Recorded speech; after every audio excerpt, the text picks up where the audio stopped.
Je partage bien évidemment tout ce qui vient d'être dit et je rajouterai ceci. Il s'agit, chers collègues, d'une privatisation de la gare du Nord, comme le gouvernement a voulu privatiser Aéroports de Paris, puisque la société d'économie mixte devient à la propriété aux 2/3 pour la filiale d'Auchan Citrus et seulement 1/3 SNCF. Donc c'est bien une privatisation.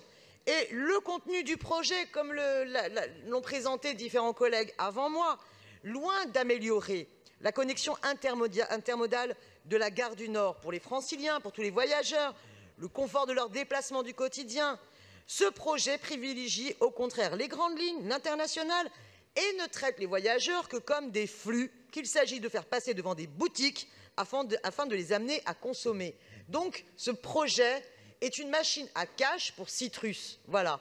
Et on voit bien que l'argument qui est évoqué, qui est par le gouvernement, bon, il faut accélérer la mise en œuvre du projet parce qu'il y a un objectif de livraison des travaux pour les Jeux Olympiques, prouve bien que les Jeux Olympiques sont un accélérateur à la financiarisation de la ville. Mais ça, on y reviendra une autre fois. Alors, j'entends qu'il faut que la ville mette en œuvre tous les moyens juridiques en son pouvoir pour empêcher le projet. Mes chers collègues, si ça ne suffit pas, on fait quoi? Il y a la proposition de la Convention citoyenne, très bien.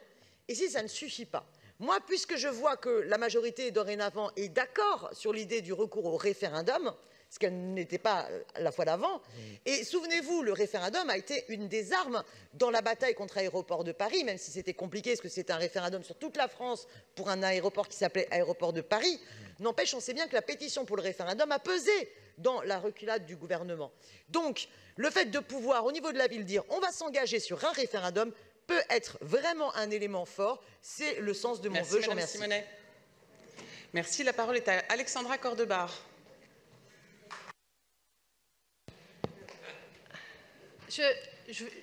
Madame la Présidente, je ne vais pas revenir et répéter ce que j'ai dit tout à l'heure, sauf que je trouve positif, important, que toute notre majorité soit mobilisée sur ce sujet.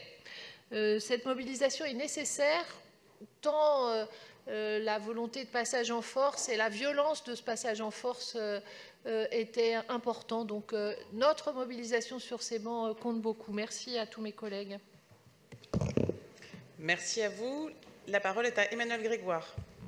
Merci Madame la maire, merci Mesdames et Messieurs les conseillers. Je vous confirme, comme je l'ai fait tout à l'heure lors de la séance des questions d'actualité, que la ville de Paris mobilisera les moyens à sa disposition pour imposer un renoncement au projet actuel et réengager par le dialogue la conception d'un nouveau projet, un projet concerté, mieux inséré, plus respectueux de l'environnement, plus respectueux des habitants, plus respectueux des voyageurs. Et donc j'espère beaucoup que le dialogue exigeant qui a été engagé ces derniers jours avec les parties prenantes permettra de ramener tout le monde à la table des négociations et que nous aurons une bonne nouvelle à vous présenter au mois de septembre. Mais en tout cas, j'y suis pleinement mobilisé. Merci beaucoup. Le vœu, en réponse aux vœux 56 et 57, l'exécutif a déposé le vœu 57 bis. Le vœu 56 déposé par le groupe écologiste de Paris est-il retiré au profit du vœu de l'exécutif? Il est retiré? Oui. Très bien, merci. Le vœu 57 déposé par Madame Simonet est-il retiré au profit du vœu de l'exécutif?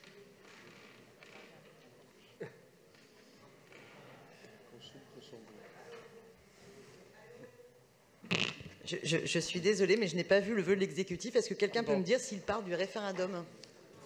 Non? Alors je maintiens mon vœu. Très bien. Très bien. Donc je soumets au vote le vœu numéro 57 déposé par Madame Simonet avec un avis défavorable de l'exécutif. Qui est pour?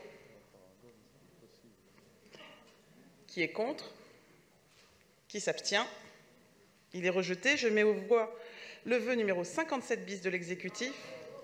Pardon, excusez-moi, il y avait une explication de vote de Madame Dati, bien entendu. Vous avez la parole, Madame la maire. Il faut regarder un peu à droite. J'ai regardé. Merci Madame la maire. Mes chers collègues, d'abord, nous déplorons qu'un tel vœu intervienne de manière aussi précipitée en fin de séance sur un sujet parisien quand même majeur de portée nationale, d'ailleurs, voire internationale, alors qu'aucun projet de délibération n'est inscrit à la séance sur la gare du Nord et qu'il atterrit sur nos pupitres pour faire écho à une question en fait d'actualité. Alors en réalité, ce vœu est une posture pour tenter de justifier un retournement de l'exécutif sur ce projet, quand même qui a été amplement soutenu et fait voter au Conseil de Paris en 2019. Alors, nous n'avons pas, ainsi que les Parisiens que nous représentons, à être pris en otage par ces revirements politiciens alors qu'il s'agit d'un dossier lourd qui concerne quand même le réaménagement de la plus grande gare d'Europe à la veille des JO 2024. Aussi, nous nous abstiendrons sur ce vœu afin d'aborder, et là je suis d'accord, sereinement et sérieusement tous les enjeux de ce projet sur lequel nous ne savons pas tout. Et nous le ferons en étroite concertation avec les habitants des arrondissements concernés. Merci. Merci beaucoup. Donc après cette explication de vote, je mets aux voix le vœu numéro 57 bis de l'exécutif. Qui est pour? Qui est contre? Qui s'abstient? Il est adopté. Je vous remercie.